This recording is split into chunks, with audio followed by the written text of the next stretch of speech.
அனைவருக்கும் எனது பணிவான வணக்கத்தை தெரிவித்துக் கொள்கிறேன். அன்பார்ந்த நண்பர்களே, இந்த நாட்டில் ஒழுகுகிற ஒரு சம்பவம் கள்ளக்குறிச்சி மாவட்டம் கள்ளக்குறிச்சி வட்டம் கருணாபுரத்தில் கள்ளச்சாராயம் குடித்து பலர் உயிரிழந்திருக்கிறார்கள். இது ஒரு மிகப்பெரிய துயர சம்பவம். இப்படி ஒரு சம்பவம் நடந்திருக்கக்கூடாது. அப்படி ஒரு சம்பவம் நடந்தது வேதனைக்குரியது. நமது மாண்புமிகு தமிழக முதலமைச்சர் அன்பு தலைவர் தளபதி அவர்கள் மிகவும் வேதனையோடு இருக்கிறார்கள். இப்படிப்பட்ட ஒரு சம்பவம் நடந்திருக்கக்கூடாது, நடந்துவிட்டது என்று மிகவும் வேதனையோடு இருக்கிறார் நம்முடைய தலைவர் தளபதி அவர்கள். இன்னைக்கு இந்தியாவிலே ஒரு நல்லாட்சி நடத்துகிற தலைவர் நமது மாண்புமிகு தமிழக முதல்வர் அன்பு தலைவர் தளபதி மு.க. ஸ்டாலின் அவர்கள். இந்தியாவிலே சிறந்த முதல்வராக அவர் பணியாற்றி வருகிறார். இந்த 3 ஆண்டுகளில் தலைவர் தளபதி செய்திருக்கிற சாதனை, உலகமே பாராட்டுகிற சாதனையை தலைவர் தளபதி அவர்கள் செய்திருக்கிறார். அதனால்தான் நடந்து முடிந்த நாடாளுமன்ற தேர்தலிலே கூட இந்தியாவிலே தமிழ்நாட்டில்தான் திராவிட முன்னேற்றக் கழகத்தின் கூட்டணி தலைவர் தளபதி தலைமையை நாம் சந்தித்த நாடாளுமன்ற தேர்தலில் 40 தொகுதிகள், புதுவை உட்பட 40 தொகுதிகள் திமுக கூட்டணி வெற்றி பெற்றது என்று கேட்டால் அதற்கு யார் காரணம் என்று கேட்டால் தலைவர் தளபதி ஸ்டாலின் என்கின்ற அந்த ஒரு தலைவன் மட்டும்தான்.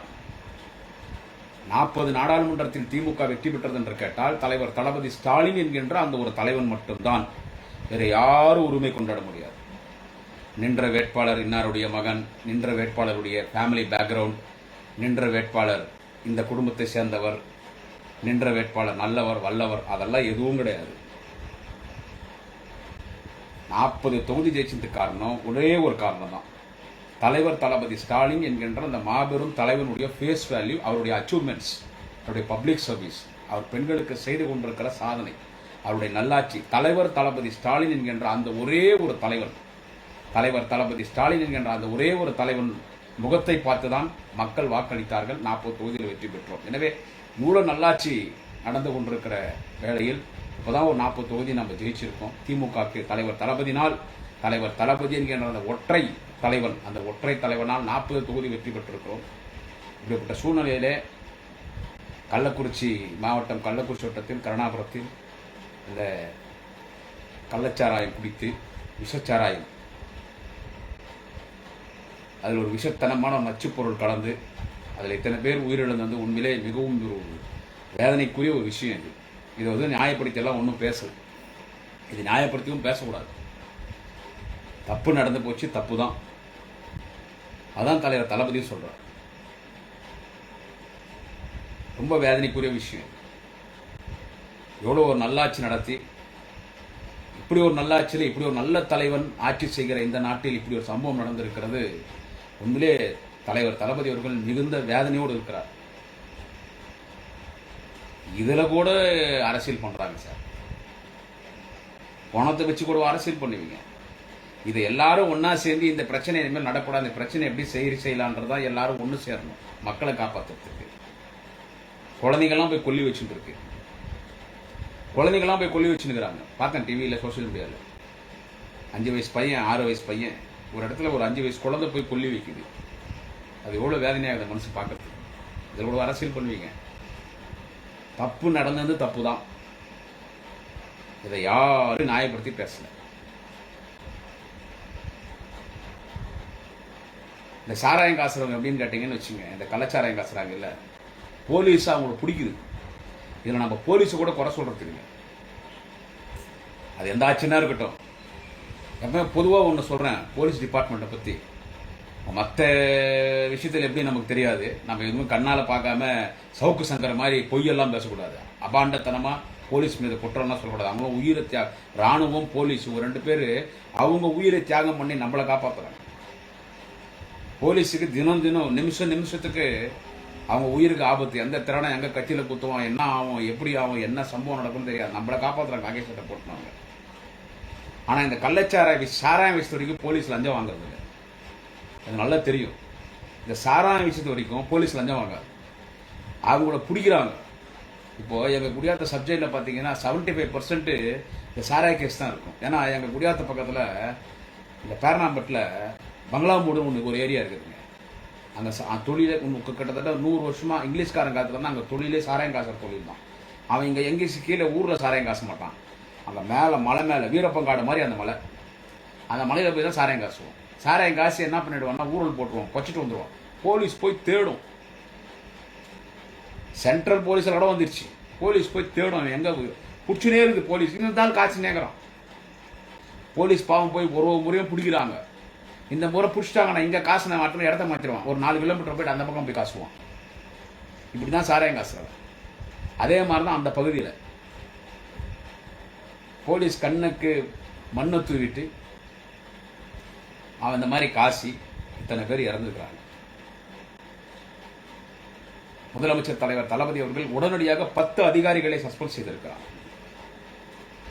10 அதிகாரிகளை சஸ்பெண்ட் செய்திருக்கிறார். உடனடியாக 10 அதிகாரிகள் சஸ்பெண்ட். டிஸ்ட்ரிக்ட் கலெக்டர் டிரான்ஸ்ஃபர் பண்ணி எஸ்பியிலேருந்து பிடிச்சி தாசில்தார்லேருந்து எஸ்ஐ இன்ஸ்பெக்டர்லேருந்து 10 அதிகாரிகளை சஸ்பெண்ட் பண்ணியாச்சு. அவங்களுக்கெல்லாம் 10 லட்சம் ரூபாய் அறிவிச்சு, இந்த மருத்துவமனையில் சிகிச்சை இருக்கிறவங்களுக்கு ஒரு 50,000 ரூபாய், அதை கூட சாராயம் குடிச்சிட்டு சத்தவனுக்கு 10 லட்சம் கொடுத்து நீங்கள் என்கரேஜ் பண்ணுறீங்களான்னு கூட அதை கூட கிண்டல் பேசுகிறாங்க. இதை எடப்பாடி பழனிசாமி பேசினவர் தான். மரியாதைக்குரிய எதிர்க்கட்சி தலைவர் முன்னாள் முதலமைச்சர் அதிமுகவின் பொதுச் செயலாளர் திரு எடப்பாடி பழனிசாமி பேசினவர் தான். இப்போ அவர் என்ன சொல்றாரு, எடப்பாடி என்ன சொல்றாருன்னு கேட்டால் 25 லட்சம் கொடு, சாராயம் குடிச்சு செத்து போனவங்களுக்கு 25 லட்சம் கொடு, அரசு வேலை கொடு இப்போ சொல்றாரு. எங்கள் அக்கா, எங்கள் குடியாத்துக்காரர் பிரேமலதா விஜயகாந்த், திருமதி பிரேமலதா விஜயகாந்த், எங்கள் அக்கா அவங்க என்ன சொல்கிறாங்கன்னு கேட்டால் 10 லட்சம்லாம் கொடுக்காதான்றாங்க. ஸோ இப்படி இதை வச்சு பல அரசியல் செதுரங்காட்ட மாதிரி இந்த விஷசாராயம் குடிச்சு இறந்து போனவங்க அந்த டெத்து அந்த பணத்தை வச்சு இப்படி அரசியல் பண்ணுறதுலாம் ரொம்ப கேவலத்தனமாக இருக்குது. இதெல்லாம் வந்து என்னன்னு கேட்டிங்கன்னா, இன்னைக்கு சட்டமன்றத்தில் தலைவர் தளபதி இதுக்காகவே ஒரு விவாதம், சபாநாயகர் மரியாதைக்குரிய மாண்புமிகு அண்ணன் அப்பாவு அவர்கள் விவாதம் வச்சு எல்லா அரசியல் கட்சி தலைவர்களும் பேச சொல்கிறாங்க. இதை வந்து நம்ம எப்படி இந்த கள்ளச்சாராயத்தை எப்படி முடக்கிறது, இந்த போதைப் பொருட்களை எப்படி முடக்கிறது, உங்களுக்கு ஆலோசனை சொல்லுங்கள். அந்த நேரத்துக்கு பார்த்தா அதிமுக வெளிநடப்பு பண்ணுது. திரு எடப்பாடி பழனிசாமி அவர்கள் கருப்பு சட்டை போட்டுன்னு வந்தார். வாங்க, இதெல்லாம் எதிர்கட்சி தானே அரசியல் பண்ணுறதுக்கு உங்களுக்கு நேரம் தானே. இப்போ எதிர்கட்சி ஆளுங்கட்சி குறை சொல்கிறதுக்கு என்ன கிடைக்கும்னு பார்த்துட்டு இருப்பாங்க. இது உங்களுக்கு லட்டு சாப்பிட்ட மாதிரி. இது ஒரு பெரிய துயர சம்பவம். தளபதி வந்து தன் வீட்டில் ஒரு துயரமான சம்பவம் நடந்தால் எந்த அளவுக்கு ஒரு துன்பமாக இருப்பாரோ அதை விட 100 மடங்கு துன்பமாக தலைவர் தளபதி இருக்கிறார். இந்த விஷச்சாராயம் குடித்து இத்தனை பேர் இறந்திருப்பது, இத்தனை பேர் மருத்துவமனையில் இருப்பது, இதை வச்சு பாலிடிக்ஸ் பண்ணுறாங்க. சரி, நீங்கள் பாலிடிக்ஸ் பண்ண தான் செய்வீங்க. அந்த விவாதம் நடக்குது. இந்த கள்ளச்சாராயத்தில் இறந்து போனாங்களே அந்த சம்பவம் குறித்து, கள்ளக்குறிச்சி கருணாபுரம் விஷசாராயம் குடித்து இறந்து போனார்கள், அந்த சம்பவம் குறித்து ஒரு விவாதம் நடக்குது. அதில் எதிர்க்கட்சி தலைவர் என்ற முறையிலே திரு எடப்பாடி பழனிசாமி அவர்கள் கலந்து கொண்டு, அவர் எவ்வளோ நேரம் வேணாலும் பேசலாம். ஒன்றும் டைமிங் ஒன்று, நீ 5 நிமிஷம் தான் பேசணும்னு சபாநாயகர் ஒன்றும் பெல் அடிக்க போகிறதில்ல. அவர் எவ்வளோ நேரம் பேசினாலும் எதிர்க்கட்சி தலைவர் சொல்கிற ஆலோசனை கேட்டுக்கு போகிறாங்க. சட்டமன்றத்தில் முதலமைச்சர், எதிர்க்கட்சி தலைவர் 2 பேர் தான் முக்கியமானவங்க. Ruling party leader, opposition party leader, அசம்பிளியாக இருந்தாலும் சரி, பார்லிமெண்ட் இருந்தாலும் சரி. ஆனால் அந்த விஷசாராயம் குடித்துவிட்டு இறந்து போனார்களே கள்ளக்குறிச்சி கருணாபுரம், அந்த சம்பவத்தை குறித்து பேசுகிற நேரத்தில் திரு எடப்பாடி பழனிசாமி அவர்கள் வெளிநடப்பு செய்து விட்டார். அந்த நேரத்தில் அந்த இதிலே கலந்துக்கல. அவர் ஏன் கலந்துக்கலன்னு கேட்டீங்கன்னு வச்சுக்கோங்க. அவர் என்ன சொல்றாருன்னா, ஒன்னே ஒன்று சொல்றார். ஒரு ஆலோசனைனா சொல்லலாம், இப்படி பண்ணுங்க அப்படி பண்ணுங்கன்னு சொல்லி. அவர் ஆலோசனைலாம் சொல்ல திரு எடப்பாடி பழனிசாமி அவர்கள். அவர் என்ன சொல்றாருன்னு கேட்டா, முதலமைச்சர் ராஜினாமா பண்ணணும், உடனடியாக முதலமைச்சர் ராஜினாமா பண்ணணும். இந்த கருணாபுரத்தில் இந்த விஷச்சாராயம் கொடுத்துவிட்டு இத்தனை பேர் இறந்துட்டாங்க, 40க்கும் மேற்பட்டவர்கள் இறந்து விட்டார்கள். அவர் நேற்று அதான் சொன்னார், இன்னைக்கு அதான் சொல்றார். முதலமைச்சர் ராஜினாமா பண்ணணும், முதலமைச்சர் ராஜினாமா பண்ணணும், முதலமைச்சர் ராஜினாமா பண்ணணும். அது அந்த பேட்டியில் மூச்சுக்கு 10 முறை அதான் சொல்றார். முதலமைச்சர் திரு மு க ஸ்டாலின், விடியா அரசு, எங்க முதலமைச்சர் திறமையில்லாத முதலமைச்சரா, இவர் அப்படியே பெரிய திறமசாலி, இவர் அப்படியே சகலகலா வல்லவன், ஆமா உலகநாயகன் அரசியல். இவர் கமல்ஹாசன் திரையுலகத்தில் உலகநாயகன் மாதிரி எங்க அண்ணன் எடப்பாடி பழனிசாமி இவர் வந்து அரசியலில் வந்து உலகநாயகன். இவர் அவ்வளவு திறமையானவர் அவர். ஆமா, ஏன்னா இந்த விஷச்சாராயத்தின் பேர் வந்து பொறுப்பேற்று முதலமைச்சர் ஸ்டாலின் ராஜினாமா செய்ய வேண்டும். நான் ஒன்று சொல்லிட்டா, இந்த விஷயத்தை இங்கே பதிவு பண்ணக்கூடாது, தப்பு இது. உன் ஆட்சியிலும் தப்பு நடந்துச்சு, எங்க ஆட்சியிலும் தப்பு நடக்குது, கூட்டி கழிச்சு பார், கணக்கு சரியா வருதுன்னு பேசுறது முட்டாள்தனமானது, பேசக்கூடாது. அவர் பேசுறதுனால நான் சொல்றேன். இப்போ 40க்கும் மேற்பட்டவர்கள் இறந்து விட்டார்கள். உண்மைதான், இல்லைன்னு இல்லை, நடக்கக்கூடாது, நடந்துச்சு, இது தப்பு தான், இது நடக்கக்கூடாது, நடந்துச்சு, தெரியாமல் நடந்துச்சு. ரொம்ப வேதனைக்குரியது தான், யார் நியாயப்படுத்தி பேசல. மரியாதைக்குரிய மறைந்த அம்மையார் செல்வி ஜெயலலிதா நாட்டினுடைய முதலமைச்சராக இருக்கும் பொழுது 50 பேர் இருந்தாங்க சாராயம் குடிச்சிட்டு, 20 பேர் இருந்தாங்க, 19 பேர் இருந்தாங்க, அப்புறமா 40 பேர் இருந்தாங்க. எத்தனை முறை ஜெயலலிதா ரிசைன் பண்ணாங்க? அவங்களுக்கு வேணா சிறை தண்டனை கிடைத்து முதலமைச்சர் பதவி பறிப்போச்சு, ஒரு முறைக்கு 2 முறை.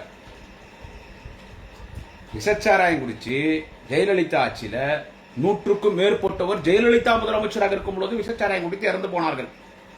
எத்தனை முறை அம்மையார் செல்வி ஜெயலலிதா முதலமைச்சர் ரிசைன் பண்ணார்? நீங்க முதலமைச்சர் இருக்கும் பொழுது 26 பேர் இறந்துட்டாங்க, 27 பேர் இருந்தாங்க. நீங்க திரு எடப்பாடி பழனிசாமி அவர்களே, நீங்கள் முதலமைச்சராக இருக்கும் பொழுது அப்ப நீங்க ரிசைன் பண்ணீங்களா? நான் அதனால இன்னொன்னு சொல்லிடுறேன், உங்க ஆட்சியில் கூட தான் இறந்துட்டாங்க, நீங்க ரிசைன் பண்ணல, எங்களை மட்டும் பண்ண சொல்றீங்க. உங்க ஆட்சியிலையும் சாராயம் குடிச்சு இறந்துட்டாங்க, திமுக ஆட்சியிலையும் சாராயம் குடிச்சு இறந்துட்டாங்க, அப்பயும் சாராயம் குடிச்சு சாவறாங்க, இப்பயும் சாராயம் குடிச்சு சாவறாங்க. அதனால இதெல்லாம் பேசக்கூடாது, அதுக்கு இதுக்கு சரியா போச்சுன்னு பேசுறதும் தப்பு, அப்படி பேசுறதும் தப்பு. அவர் பேசுறதுனால சொல்றேன். ஏங்க எல்லாரும் நேற்று இருந்து சோசியல் மீடியாவில் கிளிக்கிறாங்க திரு எடப்பாடி பழனிசாமி அவர்களை. கள்ளக்குறிச்சியில் அந்த துப்பாக்கி சூடு நடந்துச்சு இல்ல, அந்த வன்முறை நடந்துட்டு இருக்கு ஒரு வாரமா, அந்த வன்முறை உங்களால் நடக்க முடியல. ஒரு துப்பாக்கி சூடு நடக்குதுன்னும் போது ஒரு சென்ட்ரல் போலீஸ் ஒரு மத்திய பாதுகாப்பு படை துப்பாக்கி சூடு நடத்துறாங்கன்னா ஒரு ஸ்டேட் கவர்மெண்ட் தகவல் கொடுக்காம ஒரு துப்பாக்கி சூடு நடத்துவாங்களா? பைத்தியகாரன் கூட இதை கேட்கப்பட்ட இதை கேட்டா சிரிப்பாங்க. நீங்க சிஎம்மா இருக்கிற தமிழ்நாட்டில் முக்கியமான ஒரு மாநகரம் தூத்துக்குடின்னு சொல்றது, தூத்துக்குடின்றது உலகத்துக்கே தூத்துக்குடியா தெரியும். முத்து நகரம் தூத்துக்குடி, அங்க நடக்கிற அந்த கலவரத்துல துப்பாக்கி சூடு நடந்து அத்தனை பேர் இறந்து போறாங்க. பத்திரிகையாளர் துப்பாக்கி சூடு நடந்துச்சேன்னு கேட்டா அதுக்கு என்ன சொன்னீங்க திரு எடப்பாடி பழனிசாமி அவர்கள்? என்ன சொன்னீங்க? எனக்கு தெரியாது, நான் டிவி பார்த்து தெரிஞ்சுக்கிறேன்ற குடியாத்த பொம்பளை மாதிரி ஒரு சாதாரண ஆளு என்ன சொல்லலாம்? நான் டிவி பார்த்துட்டு சோசியல் மீடியா பார்த்துட்டு தெரிஞ்சுக்கினேன். நீங்க இந்த நாட்டினுடைய முதலமைச்சர், அன்றைக்கு இந்த நாட்டினுடைய முதலமைச்சர், உங்களுக்கு தெரியாமல் எதுவும் நடக்காது, உங்களுக்கு தெரியாம எதுவும் நடக்காது. அதுவும் ஒரு கலவரத்தில் துப்பாக்கி சூடு நடத்துறாங்க, ஒரு கலவரத்தில் ஒரு துப்பாக்கி சூடு நடத்துறாங்க. அதை நான் டிவி பார்த்து தெரிஞ்சுக்கினேன்றீங்களே, அப்ப அந்த துப்பாக்கி சூடு உங்களுக்கு தெரியாம நடக்கும்போது நீங்க முதலமைச்சர் பதவி ரிசைன் பண்ணீங்களா? நீங்க முதலமைச்சர் பதவி ரிசைன் பண்ணீங்களா திரு எடப்பாடி பழனிசாமி அவர்களே? நீங்க முதலமைச்சர் பதவி ரிசைன் பண்ணா பல முறை நீங்க ரிசைன் பண்ணிருக்கணும் அந்த 4 வருஷத்துல. மரியாதைக்குரிய மறைந்த அம்மையார் செல்வி ஜெயலலிதா உங்க அம்மா அவர்கள் தொடர்ந்து முதலமைச்சராக இருந்தார். அவர் முதலமைச்சராக இருக்கும் போதெல்லாம் பல சம்பவம் நடந்தது, பல முறை அவர் முதலமைச்சர் ரிசைன் பண்ணிருக்கணும். ஆனா நீதிமன்றத்தால் தண்டிக்கப்பட்டு தான் அவர் முதலமைச்சர் பதவி இழந்தார். சரி, நான் இன்னொன்னு கேட்டுறேன். மிகுந்த மரியாதைக்குரிய அண்ணன் எடப்பாடி பழனிசாமி அவர்களே, நான் ரொம்ப மரியாதையாக பேசுவோம். நான் ஒண்ணு கேட்கிறேன். சரிங்க, யாரும் பேச மாட்டாங்க, நான் பேசுறேன். சரிங்க, முதலமைச்சர் பதவியை எங்க தலைவர் தளபதி ரிசைன் பண்ணிட்டாருன்னு வச்சுக்கிங்க, சும்மா ஒரு பேச்சுக்கு நெருப்பண்ணா சுடாது. அண்ணன் எடப்பாடி பழனிசாமி அவர்களே, இப்ப முதலமைச்சர் பதவியை எங்க தலைவர் தளபதி ரிசைன் பண்ணிட்டாருங்க. சரிங்க, ரிசைன் பண்ணிட்டாருங்க, ரிசைன் பண்ணிட்டார். ஒரு 6 மாசத்துல தேர்தல் வருதுங்க, நீங்க நின்று ஜெயிச்சு முதலமைச்சர் ஆயிடுவீங்களா? இதுக்கு மட்டும் பதில் சொல்லு. தயவு செஞ்சு கமெண்ட்ல கமெண்ட் பண்ற நண்பர்கள் பாசிட்டிவா வரும், நெகட்டிவா வரும், எப்படி இருந்தாலும் உங்க கமெண்ட்ல சொல்லுங்க. இப்போ முதலமைச்சர் ரிசைன் பண்ணணும்னு திரு எடப்பாடி பழனிசாமி சொல்றார், எதிர்கட்சி தலைவர். ஒரு எதிர்கட்சி தலைவருக்கு ஜனநாயக பறிப்போடு உங்கள் கருத்தை நீங்க வெளியிடலாம். உங்க கருத்தை நீங்க வெளியிட்டிருக்கீங்க. இந்த கள்ளக்குறிச்சி மாவட்டம் கருணாபுரம் விஷசாராயம் குடித்துவிட்டு இறந்து போனவர்களே, அந்த சம்பவத்திற்கு பொறுப்பேற்று முதலமைச்சர் திரு மு.க. ஸ்டாலின் அவர்கள் விடிய அரசுன்றார். என்ன விடிய அரசுன்னா என்ன? தமிழ்நாடு இருட்டாவே இருக்குதா? இன்னைக்கு திமுக ஆட்சிக்கு வந்ததுல இருந்து இருட்டாவே இருக்குதா? திரு எடப்பாடி பழனிசாமி முதலமைச்சர் இருக்கும்போது தமிழ்நாட்டில் இரவே கிடையாதா? ஒரு பகலாவே ஒரு வெளிச்சமாவே இருந்துச்சா? அப்படி உங்க ஆட்சியில பாலாரும் தேனாரும் தான் ஓடிச்சா? சரிப்பா, விடிய அரசுன்னு வச்சுக்கோ. ரிசைன் பண்ணிட்டாரு முதலமைச்சர், தேர்தல் வருது. அந்த தேர்தலில் அதிமுக பெரும்பான்மையான தொகுதியில் நின்று ஜெயிச்சு எடப்பாடி பழனிசாமி நீங்க முதலமைச்சரா வருவீங்களா? கமெண்ட்ல தான் சொல்லணும். நடந்து முடிந்த பாராளுமன்ற தேர்தல் அதிமுக நிலைமை என்ன?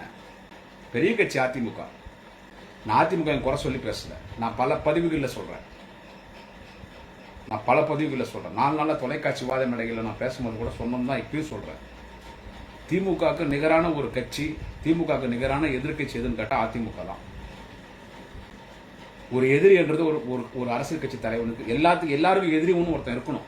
அதே மாதிரி திமுக ஒரு மிகப்பெரிய கட்சிக்கு தலைவர் தளபதி ஸ்டாலின் என்கிற ஒரு மிகப்பெரிய தலைவனுக்கு ஒரு எதிர்க்கட்சி தலைவர் வேணும். அந்த எதிர்க்கட்சி தலைவர் யாருன்னு கேட்டா எடப்பாடி பழனிசாமி நாங்க நினைக்கிறோம், நான் சொல்றேன். ஆனா எங்க தளபதி கிட்ட கோபிநாத் விஜய் டிவி நீயா நான் கோபிநாத் கேள்வி கேட்டார், தமிழ்நாட்டில் பாஜக எதிர்கட்சியா அதிமுக எதிர்கட்சியா, 2 பேருமே இல்லன்னாரு எங்க தலைவர் தளபதி. அவர் சொன்னதான் கரெக்ட். இருந்தாலும் ஒரு ஜஸ்ட் ஃபார் நேம் சேக் பேருக்குன்னு ஒரு எதிர்கட்சி இருக்கணும், இல்ல பேருக்குன்னு ஒரு எதிர்கட்சி, அது எடப்பாடி பழனிசாமி இருக்கட்டும். அது எடப்பாடி பழனிசாமி இருக்கட்டும். உங்க கட்சி எம்ஜிஆர் ஆரம்பிச்ச கட்சி. பல சோதனைகளுக்கிடையே ஜெயலலிதா அந்த கட்சியை கைப்பற்றினார். தொடர்ந்து அந்த கட்சி அந்த அம்மா காப்பாற்றினாங்க. பல முறை அவங்களும் முதலமைச்சராக இருந்தாங்க. நீங்க அந்த கட்சி 1 கோடி தான் ஓட்டே வாங்கியிருக்கு. என் கட்சி தொண்டனே 1.5 கோடி 2 கோடி வந்துருங்க. அப்ப உன் கட்சி ஓட்டே வரலையே உனக்கு. இது வந்து யாரையும் இங்க விமர்சனம் பண்றதுக்காக நான் இங்க பேசுறீங்க. உண்மையான விஷயம், உங்க கட்சி ஓட்டே வரலையே. பல இடத்துல பிஜேபி 2வது இடம் 3வது இடம் நீங்க வரீங்க. இவ்வளவு பெரிய கட்சி அதிமுக இந்த நிலைமையா? எம்ஜிஆர் ஆரம்பித்த கட்சி, அம்மையார் செல்வி ஜெயலலிதா கட்டி காப்பாத்தின கட்சி. தொடர்ந்து 2 முறை ஜெயலலிதா முதலமைச்சரா இருந்தாங்க.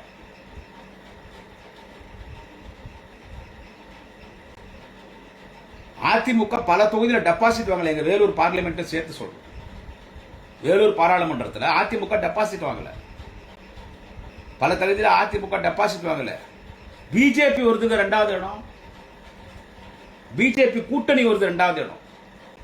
அதிமுக 3வது இடம். இன்னைக்கு அந்த நிலைமையில் அதிமுக இருக்கும்போது நீ முதலமைச்சர் ராஜினாமா பண்ண சொல்லனா, அப்ப முதலமைச்சர் தலைவர் தளபதி முதலமைச்சர் ராஜினாமா பண்ணிட்டு தேர்தல் வந்துட்டு எடப்பாடி நீங்க முதலமைச்சரா வந்துருவீங்களா? நான் ஒண்ணு சொல்றேன் கேட்டுங்க. திரு எடப்பாடி பழனிசாமி அவர்களே, பல முறை சட்டமன்ற உறுப்பினராக இருந்தீங்க. ஜெயலலிதா அமைச்சரோட நீங்க அமைச்சரா இருந்தீங்க, முதலமைச்சரா கூட இருந்தீங்க. இன்னைக்கு நீங்க எதிர்கட்சி தலைவரா இருக்கிறீங்க. இப்படிப்பட்ட நேரத்தில் இந்த செய்தியை பதிவு செய்யக்கூடாது. இருந்தால் நான் பதிவு செய்யறேன். குடியாத்த குமரன் நான் பதிவு செய்யறேன். ஏன்னா நான் இதுவரைக்கும் ஒரு கொள்கை உணர்வோடு இருக்கிறது என் தலைவன் தளபதி ஸ்டாலின் என்கின்ற அந்த ஒரு தலைவனுக்காக மட்டும்தான். தலைவர் தளபதி ஸ்டாலின் என்கின்ற அந்த ஒரு தலைவனுக்காக மட்டும்தான் இன்னைக்கும் நான் திமுக ஆதரவாளர்னு பேசிக்கிறேன். அந்த தலைவன் மாதிரி ஒரு தலைவன் இந்தியாவில் எங்கேயுமே கிடையாது. அதுக்கு அடுத்து இந்த நாட்டை வழிநடத்த தகுதி படித்த ஒரு தலைவன் எங்கள் வாலிப கலைஞர் மாண்புமிகு இளைஞரணி செயலாளர் அண்ணன் உதயநிதி ஸ்டாலின். இந்த 2 தலைவனுக்காக தான் இன்னைக்கும் கொள்கை உணர்வோடு எவன் என்ன பேசினாலும் அதை பற்றி எனக்கு கவலை இல்லாம திமுகன்னு பேசுறேன். இந்த சூழ்நிலையில் திரு எடப்பாடி பழனிசாமி அவர்களுக்கு சொல்லுகிறேன், எங்கள் தலைவர் தளபதி அவர்கள் ராஜினாமா செய்ய வேண்டும் என்று சொல்லுகிற திரு எடப்பாடி பழனிசாமி அவர்களுக்கு நான் சொல்ல விரும்புகிற விஷயம் என்னவென்று கேட்டால், அடுத்து வர என்ன சொல்றது, அடுத்து வர தேர்தலில் கூட இன்னும் 2 வருஷம் சட்டமன்ற தேர்தலில் கூட திமுக தான் ஆட்சி. மீண்டும் எங்கள் தலைவர் தளபதி தான் முதலமைச்சர். இவ்வளோ பெரிய விஷயத்தை பேசிட்டு இருக்கேன். கள்ளக்குறிச்சி மாவட்டம், கள்ளக்குறிச்சி வட்டம், கருணாபுரத்திலே விஷசாராயம் குடித்துவிட்டு இத்தனை பேர் இறந்திருக்கிறார்கள். இப்படிப்பட்ட சூழ்நிலையும் சொல்லுகிறேன், இது நடக்கக்கூடாத ஒரு சம்பவம் நடந்து விட்டது. இப்படிப்பட்ட சூழ்நிலையிலும் சொல்லுகிறேன், மீண்டும் இன்னும் 2 ஆண்டுகளில் வர இருக்கிற சட்டமன்ற தேர்தலிலே கூட மீண்டும் திமுக தான் ஆட்சிக்கு வரும். எங்க தலைவர் தளபதி தான் முதலமைச்சர். அந்த எடப்பாடி பழனிசாமி அவர்களே, எங்க தலைவர் தளபதி தான் முதலமைச்சர். முடிஞ்சா நீங்க எதிர்கட்சி தலைவரா வாங்க. அதனால நீங்க ராஜினாமா பண்ணுங்கன்னா என்ன சொல்றது, இது அரசியல் இல்லை. நீங்க இன்னைக்கு தளபதி அழகா பேசினாரு சட்டமன்றத்தில். எல்லாரும் பேசினாங்க. விடுதலை சிறுத்தை கட்சி சார்பா பேசினாங்க, காங்கிரஸ் கட்சி சார்பா பேசினாங்க, மதிமுக சார்பா பேசினாங்க, இந்திய யூனியன் முஸ்லீம் லீக் பேசினாங்க, எல்லாரும் பேசினாங்க. தமிழர் வாழ்வுரிமை கட்சி பேசினாங்க. எல்லாரும் பேசினாங்க. அவங்க ஆலோசனை சொன்னாங்க. அந்த ஆலோசனை நாங்கள் ஏற்றுக்கிறோம். எதிர்கட்சி தலைவரும் ஆலோசனை சொல்லியிருந்தா அதை நாங்கள் ஏற்றுன்னு வந்திருப்போம். அவர் கருத்து சொல்லியிருந்தா அவர் கருத்தை நாங்கள் ஏற்றுன்னு இருப்போம். ஆனால் அவர் கருத்து சொல்லாமல் வெளிநடப்பு பண்ணிட்டாரு. அப்படி சொல்லி வேதனை தான் பட்டார். அப்படின்னு சொல்லி தளபதி வேதனை தான் பட்டார். ஏன்னா இதை வச்செல்லாம் அரசியல் பண்ணியெல்லாம் அரசியல் ஒரு பெரிய மாற்றம் எல்லாம் வந்து ஏற்பட்டுடாது என்பதை திரு எடப்பாடி பழனிசாமியோட இந்த பதிவில் தெரிவித்துக் கொள்கிறேன். இதுல பாருங்க, இதுல இன்னொருத்தர் வர சைட்ல, இதுதான் பெரிய காமெடி பீஸே. நான் அதெல்லாம் சொன்னா அவங்களுக்கு கோபம் வரும். நடுவில் வந்து பாட்டாளி மக்கள் கட்சியுடைய தலைவர் மரியாதைக்குரிய திரு அன்புமணி ராமதாஸ் அவர் என்ன சொல்றாரு, இன்னைக்கு ஒரே ஒரு மாசம் ஆட்சி எங்கள்கிட்ட கொடுங்க, நாங்க எல்லாத்தையும் மாத்தி காமிச்சோம். அதாவது இந்த ஆட்சி ஒரு மாசம் அவர்கிட்ட கொடுத்தணுமா, பாட்டாளி மக்கள் கட்சிட்டு அன்புமணி ராமதாஸ் கொடுத்தணும். அதாவது அவர் ஒரு முதலமைச்சர் ஆயிடுவாராம். ஒரே ஒரு மாசம் எங்கள்கிட்ட கொடுங்க, ஒரே ஒரு யார் அன்புமணி ராமதாஸ் கேட்கிறார், திரு அன்புமணி ராமதாஸ் அவர் கேட்கிறார், ஒரே ஒரு மாசம் எங்கள்கிட்ட கொடுங்க, நாங்கள் எல்லாத்தையும் மாற்றி காட்டிடுவோம். இது எப்படி வாயில சிரிக்கிறதா எங்க சிரிக்கிறதுன்னு தெரியல. தேர்தல் நின்று ஜெயிச்சுவா சார், தேர்தலில் நின்று ஜெயிச்சுவாங்க. கஷ்டப்பட்டு மக்கள்கிட்ட நின்று ஓட்டு வாங்கி தளபதி என்கின்ற அந்த ஒரு தலைவர் 10 வருஷம் எதிர்கட்சி தலைவராக இருந்து 50 வருஷம் உழைச்சி மக்கள் அவரை முதலமைச்சராக்கலாம். இந்த பதவியை ஒரே ஒரு மாசம் அவர்கிட்ட குட்டணுமா, எல்லாத்தையும் மாற்றி காட்டிடுறாராம். தைலாபுரம் தோட்டம் போல எத்தனை லட்சக்கணக்கான சுட்கேஸ் இருக்குமோ தெரியாது அப்படின்னு சோசியல் மீடியால எல்லாரும் சொல்றாங்க. ஒரு மாசத்துல இவரு மாத்திருவாராம். எல்லாருக்கும் அந்த முதலமைச்சர் பதவி மேலே கண்ணு. தேர்தலில் நின்று ஜெயிச்சுவாங்க, தேர்தலில் நின்று ஜெயிச்சுவாங்க. இதுல இந்த லூஸ் அந்த அண்ணாமலை யாரையும் கைது பண்ணாம நடவடிக்கை எடுக்காத மாதிரி திமுக போய் தடுக்குதோம், எஸ்பியை போய் மிரட்டுறாங்களாம். அதான் சாராயங்காசன் அரெஸ்ட் பண்ணியாச்சு, சாராயங்காசன் அரெஸ்ட் பண்ணியாச்சு. குஜராத்தில் இப்போ கூட சமீபத்தில் 50 பேர் செத்தான் கள்ளச்சாராயம் குடிச்சிட்டு. அந்த மாநில முதலமைச்சர் ரிசைன் பண்ணாரா? ஏங்க இன்னும் ஒரு மாசம் கூட ஆகலன்னு நினைக்கிறேன், ஒரு மாசம் கூட ஆகலன்னு நினைக்கிறேன். பார்லிமெண்ட் எலெக்ஷன்ல தேர்தல் முடிவு வந்து மோடி பிரதமராகி மிகப்பெரிய ரயில் விபத்துகள் 3 விபத்து நடந்திருக்கு நேற்றைக்கு தெலுங்கானால. அதுக்கு முன்னால பல ரயில் விபத்துக்கள். ரயில்வே பிஜேபி ஆட்சி ரயில்வே மந்திரி ரிசைன் பண்ணாங்களா? ரயில் விபத்து நடந்துச்சு, ரயில்வே மந்திரி ரிசைன் பண்ணாங்களா? இப்ப ஜார்க்கண்ட் உத்தரகாண்ட்ல ஒரு மிகப்பெரிய சாலை விபத்துல பலர் இருந்தாங்க. பஸ் கீழே அடி போய் கீழே விழுந்துருச்சு.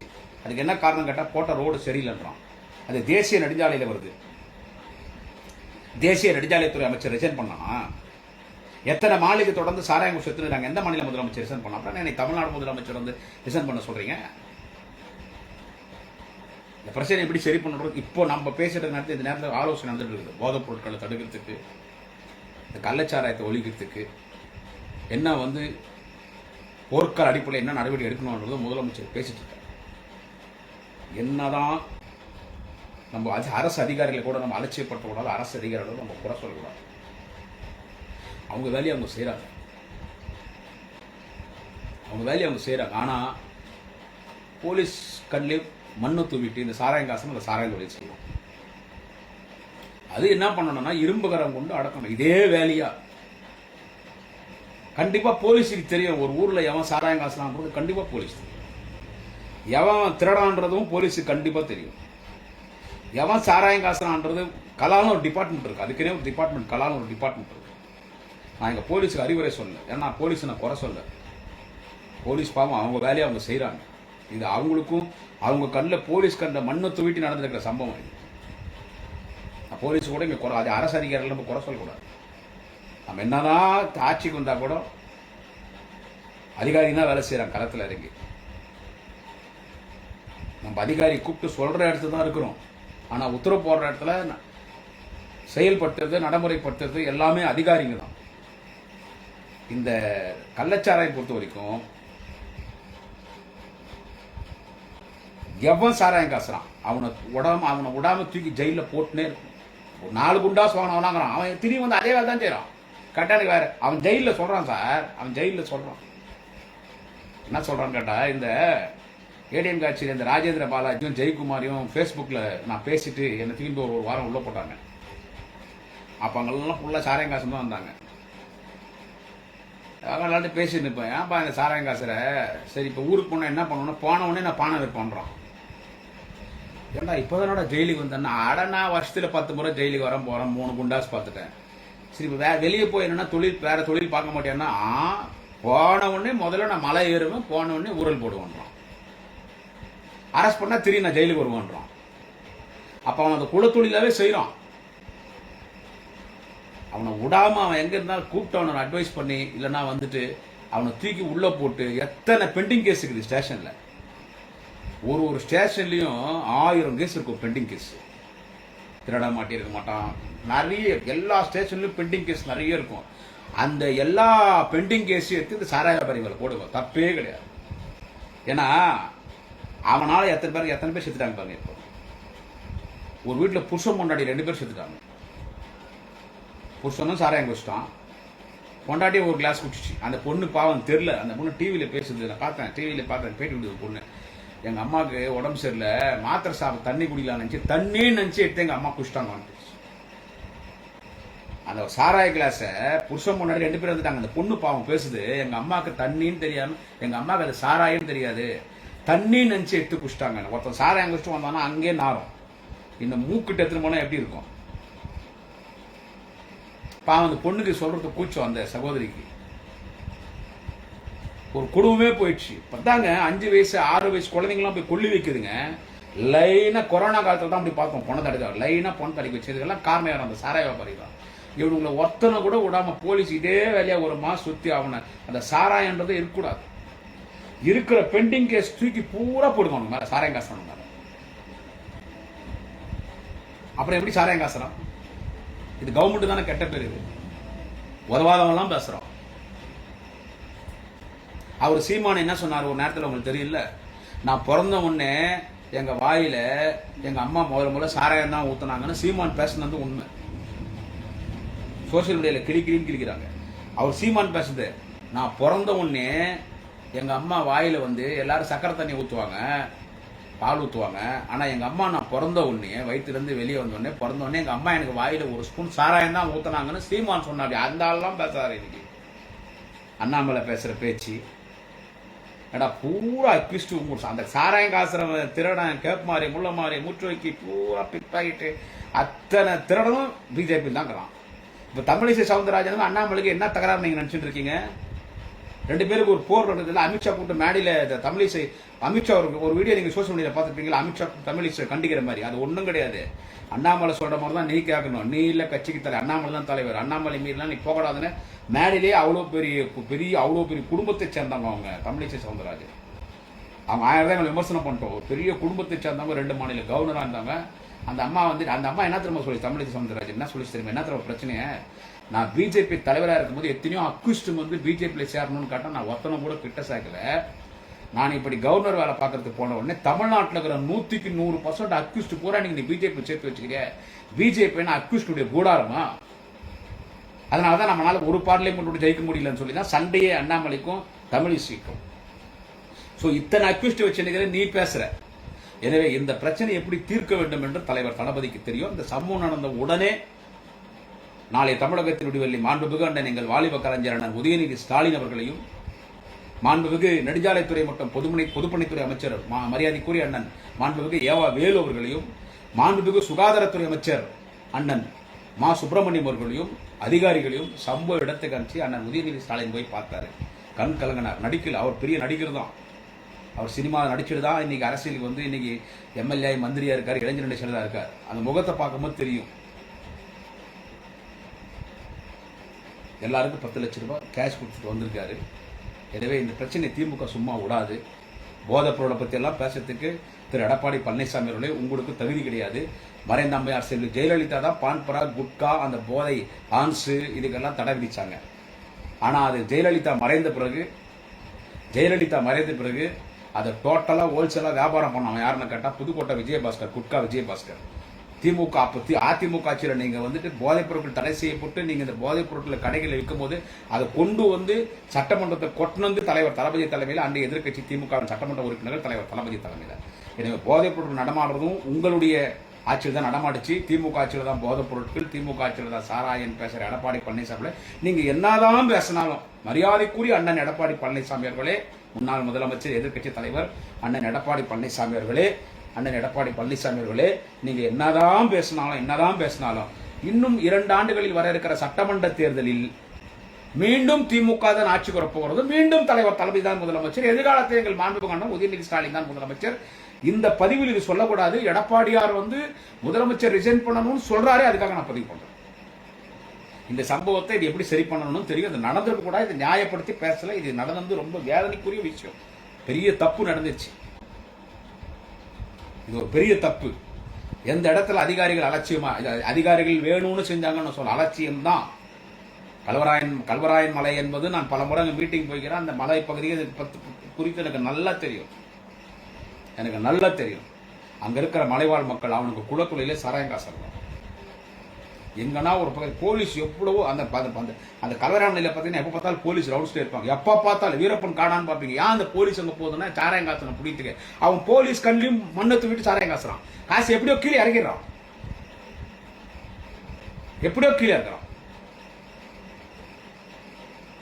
ஸோ அதுக்கெல்லாம் என்ன நடவடிக்கை எடுக்கணுன்றது தளபதி நடவடிக்கை எடுப்பேன். நான் இன்னொன்று கேட்குறேன், என்னை யாராவது கமெண்ட்டில் திட்டினாலும் பரவாயில்லை. ஏன்னா நான் கமெண்ட் வந்து நெகட்டிவும் பார்ப்பேன், பாசிட்டிவும் பார்ப்பேன். அதெல்லாம் நான் வந்துட்டு ஈக்குவலாக சவசாரிடுவேன். இப்போது டாஸ்குமா கடன் ஒன்று இருக்குது ஆச்சா. 12 மணி கடை திறக்கலாம், நைட்டு 10 மணிக்கு தான் மூடுறாங்க. 1 2 3 4 5 6 7 8 9 10 மணி நேரம் கிடக்குது. 10 மணி நேரம் கவர்மெண்ட் கடை, டாஸ்குமா கடை. நீ 12 மணிலேருந்து 10 மணி வரைக்கும் நீ குடிச்சிட்டு கடையாண்ட உருண்டாலும் பரண்டாலும் உன்னை யாரும் கேட்கப்படுற இல்லை. நீ காலையில் குடிக்கணும்னா கூட போகும்போது 2 கோட்டோ 2 ஆஃபோ வாங்கி போய் வீட்டில் வச்சுன்னு காலையிலே நீ குடிச்சினா கூட உன்னை யாரும் கேட்க போகிறது இல்லை. டாஸ்குமா சரக்கு ஒன்றும் குச்ச ஒன்றே செத்துட்டு போகிறது இல்லை. அளவுக்கு இல்லாமல் குஷினா இருந்துச்சுன்னா ஈரல் போய் மஞ்சள் காம்பாலும் செத்துருவேன்.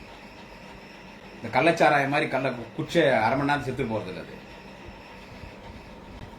இதனால எனக்கு கமெண்ட் யாருன்னா என்னென்ன திட்டினா கூட பற்றி எனக்கு கவலை இல்லை. ஏன்னா நீ சாராயம் குடிச்சிட்டு உன் குடும்பத்தை நடு ரோட்டில் நிற்க வைக்கிறான் போது அதை விட தானிக்கு தீனி மேலுன்னுவாங்க எங்கள் பக்கம். அதுக்கு இது மேல் இல்லை. டாஸ்குமா கடன் ஒன்று இருக்குதுயா. இப்போ பூரண மதுவோடு கொண்டு வந்துட்டா இந்த நாடு என்ன நிலமாகும்? பூரண மதுவிலக்குன்னு சொல்றீங்கல்ல, பூரண மதுவிலக்கு கொண்டு வந்துட்டா தெருவா சாராயம் காசுவோம்.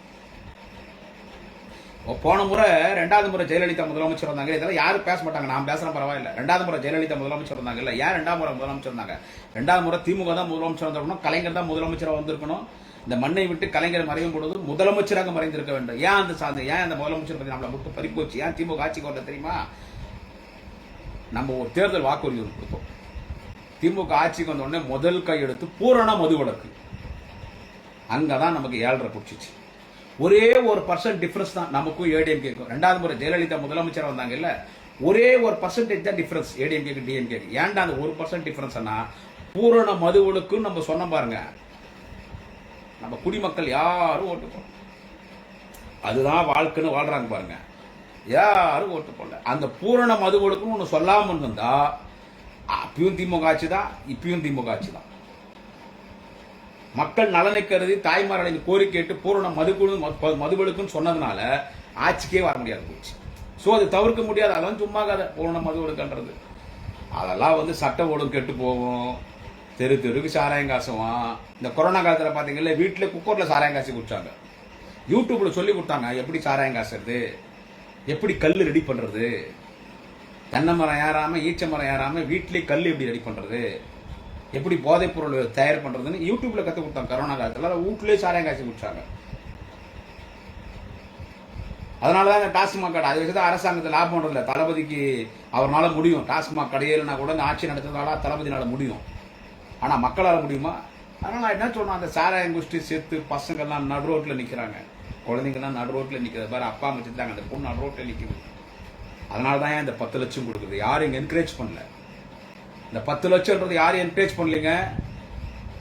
10 லட்சம் கொடுக்கறது யாரும் என்கரேஜ் பண்ணல. அந்த குடும்பம் நடு ரோட்ல நிக்கிறது, அதை காப்பாத்துக்கு தான் அந்த 10 லட்சம்.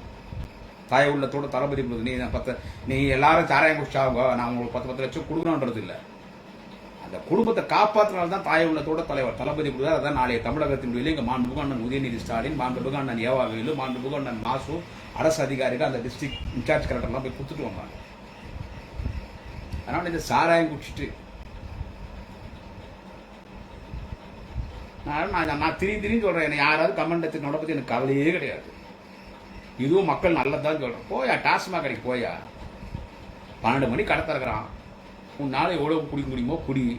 உனக்கு காலையில 4 மணிக்கு ஹேங் ஓவர் சரக்கு வேணுமா, தலைவலி சரக்கு வேணுமா, நைட்டு வாங்கும்போதே போகும்போதே வாங்கிட்டு போய் போ. நீ சாராயம் தான், சாராயம் எப்போ வேணாலும் கட்டிடுது. சாராயம் குடிச்சு சாவரன்னு முடிவாகி போச்சு. அதுக்கு இது சொல்லிட்டு போலாமே. அது நேரம் கடைக்கு போனீங்கன்னா போகும்போது உங்ககிட்ட கை செஞ்சுன்னா போ கோட்டரை வாங்கிட்டு வச்சுன்னு காலையில் எழுந்து குடிச்சிட்டு வேலைக்கு போ. நிறைய பேர் குடிச்சு தான் வேலைக்கு போறாங்க. அதுக்கு ஏன் சாராயம் குடிச்சிட்டு ஏன் சாவுற? நீ சாராயம் குடிக்கனாலும் இன்னொரு சாராயம் காசுறான். அதெல்லாம் ஒரு மெத்தட்டாலும் அது வாயில வரல. எடப்பாடியாருக்கும் வாயில வரல, எனக்கும் வாயில வரல. எடப்பாடியாருக்கு அது வாயில ப்ரொனன்சியேஷன் வரல, எனக்கு அது பேர் மறந்து போச்சு. அந்த ஒரு மிகவும் விஷயத்தோட மிகவும் நட்சத்திரமான அதை வந்து அதிகமாக கலந்துட்டாதான் அது விஷயம் சாராயமாக மாறிடுது. உனக்கு போதை ஏறல நம்ம அதிகமாக கலந்து கொடுக்கலாம். உனக்கு போதை ஏறன்னு நீ குடிச்சிட்டு செத்து போற. போலீஸ் கண்ணில் மண்ணை தூவி எப்படியோ விஷ சாராயம் காய்ச்சிடலாம், பாக்கெட் சாராயம் காசுறான். தனி பாட்டில் வருது இல்லை, பிஸ்லரி பாட்டில், சின்ன சின்ன பாட்டில். அந்த சின்ன பாட்டில் பிஸ்லரி பாட்டில் மாதிரி கலந்து வச்சுன்னு எத்தனை கொடுத்துட்டு வந்துடுறாங்க, யாருக்கு தெரியாத மாதிரி. ஃபோன் பண்ணால் போய் கொடுக்குறான் பல இடத்துல. குஷ்டு சாகும் போது உன் உயிரும் போது, உன் குடும்பமும் நடுவோட்டில் நிற்குது, உன்னால் நல்லாட்சிக்கும் பேர் கெட்டு போகுது. அதனால அது தூக்கு நீ குடிக்குதுன்னு ஆகிப்போச்சு, தூக்கி குப்பத்தொட்டில் போய் டாஸ்மாகில் வாங்கி குடி. இது யாரும் சொல்ல மாட்டாங்க. எனவே திரு அண்ணன் எடப்பாடி பழனிசாமி அவர்களே, நீங்கள் என்னதான் பாலிடிக்ஸ் பண்ணாலும், அது ஏதோ இந்த அண்ணாமலை ஏதோ ஆர்ப்பாட்டம் வச்சுக்கிறானா, அந்த வச்சுக்கோ, அதை பற்றி ஒன்று கவலை இல்லை. என்ன சொல்றது?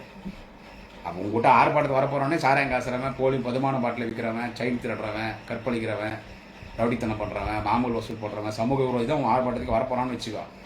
என்ன சொல்றது? அதனால அவன் அண்ணாமலை ஒரு டெமி பீஸ் அதை விட்டுடு. நான் திரு எடப்பாடி பழனிசாமியோட சொல்கிறேன், நீங்கள் எதிர்கட்சி தலைவர், முன்னாள் முதலமைச்சர், நீங்கள் என்னதான் நீங்கள் இது கண்டிக்கலாம், கண்டிக்கிறதெல்லாம் தப்புன்னு சொல்லலை. ஏன்னா திரு எடப்பாடி பழனிசாமி அவர்கள் நீங்கள் எதிர்கட்சி தலைவர், நீங்கள் இதை கண்டிக்கலாம், இது நீங்கள் ஆர்ப்பாட்டமும் நடத்தலாம். ஏன்னா இதுதான் உங்கள் ஆட்சியில் இதை விட அதிகமாக நடந்துக்குது. இதை விட இப்போ 10% கள்ளச்சாராயம் குடிச்சு திமுக ஆட்சியில் செத்தாங்கன்னா 100% அதிமுக ஆட்சியில் ஜெயலலிதா முதலமைச்சர் இருக்கும்போது, எடப்பாடி முதலமைச்சர் இருக்கும்போது 100% நடந்துக்குதுங்க. 100% நடந்துக்குது. பல முறை அம்மையார் ஜெயலலிதா கள்ளச்சாராயம் நடத்தால் ரிசைன் பண்ணிருக்கணும். 2 முறை எடப்பாடி பழனிசாமி கள்ளச்சாராயம் நடந்ததுக்காக நீங்க ரிசைன் பண்ணிருக்கணும். எங்க தலைவர் தளபதி சொல்றீங்க, இது எப்படி சரிப்படணும் அவருக்கு தெரியும், அவர் சரிப்படுத்திடுவாரு. தெரியும் சொல்றேன், நான் நியாயப்படுத்தி பேசல. ஆனா இது தளபதி சரிப்படுத்த ரொம்ப வேதனையா இருக்கார் தளபதி. ஆனால் திரு அண்ணன் எடப்பாடி பழனிசாமி சொல்றது ராஜினாமா பண்ணுங்க. அப்ப ராஜினாமா இப்ப தெரியும் சொல்றேன். இப்ப தளபதி ராஜினாமா பண்ணிட்டா எடப்பாடி நீங்க முதலமைச்சர் ஆடுவீங்களா? இந்த ஜென்மத்துக்கு நடக்காது. தெரியும், அடுத்த வார தேர்தலில் கூட திமுக தான் ஆட்சிக்கு வரும், எங்க தளபதி தான் முதலமைச்சர் வருவாரு என்பதை தெரிவித்துக் கொண்டு, எனவே இந்த சம்பவம் மிகவும் துயரமான சம்பவம். இதை நான் நியாயப்படுத்தி பேசவில்லை. இது நடந்திருக்கக்கூடாத ஒரு சம்பவம். அதுவும் திமுக ஆட்சியிலே தலைவர் தளபதி என்கின்ற ஒரு மாபெரும் தலைவன், ஒரு மாபெரும் தலைவன், ஒரு மாபெரும் தலைவன். இந்தியாவிலே ஒரு கட்சி தனது மாநிலத்திலே 40க்கு 40 வெற்றி பெற்ற வரலாற்று படைத்த மக்கள் தலைவன் தளபதி ஆட்சி செய்கிற இந்த மண்ணில் இப்படி நடந்திருப்பது மிகவும் வேதனைக்குரிய விஷயங்க. இது நியாயப்படுத்தி பேசல, ரொம்ப வருத்தமான விஷயம். இனி இந்த மாதிரி சம்பவங்கள் நடக்காது, இனி போதைப்பொருள் நடமாட இல்லாத மாதிரி ஒரு விழிப்புணர்வை தளபதி ஏற்படுத்துவார். அதற்கான இரும்பு கரம் கொண்டு அடக்க வேண்டும் என்று சொல்லி இன்றைக்கு அரசு அதையோட ஆலோசனை நடத்தி கொண்டிருக்கிறார் என்பதை தெரிவித்துக் கொண்டு, மரியாதைக்குரிய எடப்பாடி பழனிசாமி அவர்களே, இந்த ரிசர்வேஷன், இந்த ராஜினாமா, என்ன சொல்றது, இதெல்லாம் நீங்க என்ன பேசினாலும் மக்கள்கிட்ட எடுபடாது. இந்த தமிழக மக்களை தலைவர் தளபதி காப்பாற்றுவார். எங்கள் நாளைய தமிழகத்தின் விடுதலை மாண்புமிகு உதயநிதி ஸ்டாலின் காப்பாற்றுவார். இந்த போதை நடமாட்டம், கள்ளச்சாராயம் இனி தமிழ்நாட்டில் மூலை முடுக்கில் எங்கே இருந்தாலும் அது ஒழிக்கப்படும். இனி கள்ளச்சாராயம் இல்லாத மாநிலமாக, போதைப்பொருள் இல்லாத மாநிலமாக தளபதி அவர்கள் நிச்சயமாக செய்வார். எங்கள் நாளைய தமிழகத்தினுடைய மாண்புமிகு உதயநிதி ஸ்டாலின் செய்வார் என்று தெரிவித்துக் கொண்டு விடைபெறுகிறேன். நன்றி, வணக்கம். குடியாத்தம் குமரன்.